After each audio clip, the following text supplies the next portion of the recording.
नमस्कार मित्रांनो, स्वागत आहे तुमचं आपल्या मराठी शासन या यूट्यूब चॅनलवर। आजच्या व्हिडिओमध्ये आपण पाहणार आहोत पोलीस भरती 2023मध्ये विचारलेले महत्त्वाचे प्रश्नोत्तरे, जे आपण रिव्हिजनच्या स्वरूपात 2024साठी घेणार आहोत। त्यामुळे व्हिडिओला सुरुवात करूयात। तर बघा, आजचा आपला पहिला प्रश्न, मगर मिठी या शब्दास समानार्थी शब्द ओळखायचा आपल्याला।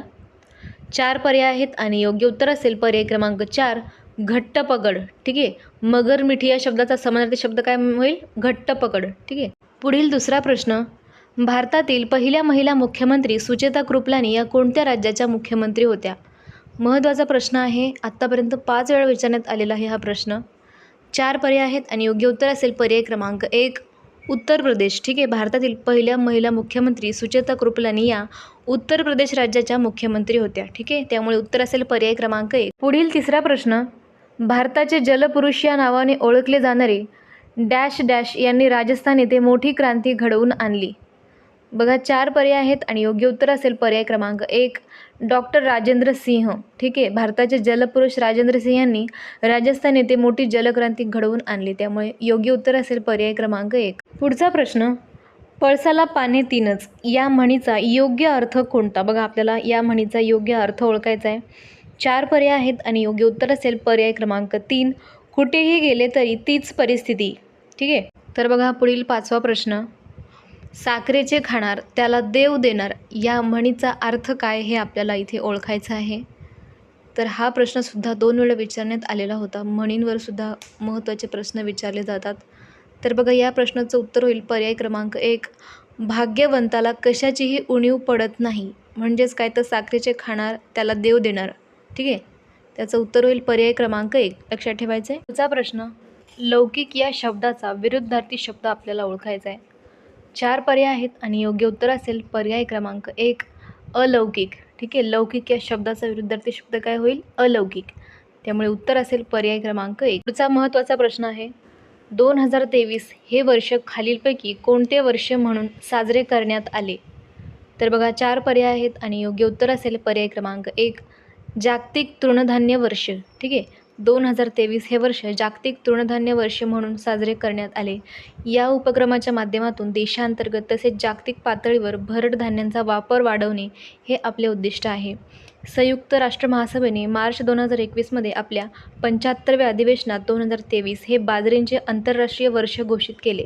ठीक आहे, त्यामुळे याचं योग्य उत्तर असेल पर्याय क्रमांक 1। तर बघा, पुढचा प्रश्न, भारतातील पहिली पाण्याखालून धावणारी मेट्रो ट्रेन ही कोठे सुरू झाली? महत्त्वाचा प्रश्न आहे हा पण। 4 पर्याय आहेत आणि योग्य उत्तर असेल पर्याय क्रमांक 4, कोलकाता। ठीक आहे, भारतातील पहिली पाण्याखालून धावणारी मेट्रो ट्रेन ही कोलकाता येथे हुगळी या नदीखालून सुरू झाली। कोलकाता मेट्रो ही भारतातील पहिली मेट्रो आहे। तिची सुरुवात 1984 साली झाली। ठीक आहे, त्यामुळे आपलं उत्तर असेल पर्याय क्रमांक 4। पुढचा प्रश्न महत्त्वाचा आहे, हा पण विचारण्यात येतो, जगात एकूण किती महासागर आहेत? 4 पर्याय आहेत आणि योग्य उत्तर असेल पर्याय क्रमांक 1, 5। ठीक आहे, जगात एकूण 5 महासागर आहेत। या महासागरांनी पृथ्वीवरील 71% पृष्ठभाग व्यापलेला आहे। प्रत्येक महासागर अनेक समुद्र, उपसमुद्र, आखात इत्यादीमध्ये विभागला आहे। पृथ्वीच्या पाठीवर एकूण 5 महासागर आहेत, ते म्हणजे पॅसिफिक महासागर, अटलांटिक महासागर, हिंदी महासागर, दक्षिण महासागर तसेच आर्क्टिक महासागर। ठीक आहे, त्यामुळे याचं योग्य उत्तर असेल पर्याय क्रमांक 1, 5। पुढचा प्रश्न जो खूप महत्त्वाचा आहे, महाराष्ट्रात किती जिल्ह्यांना समुद्र किनारा लाभलेला आहे? तर बघा, 4 पर्याय आहेत आणि योग्य उत्तर असेल पर्याय क्रमांक 1, 7। ठीक आहे, एकूण 7 जिल्ह्यांना समुद्र किनारा लाभलेला आहे।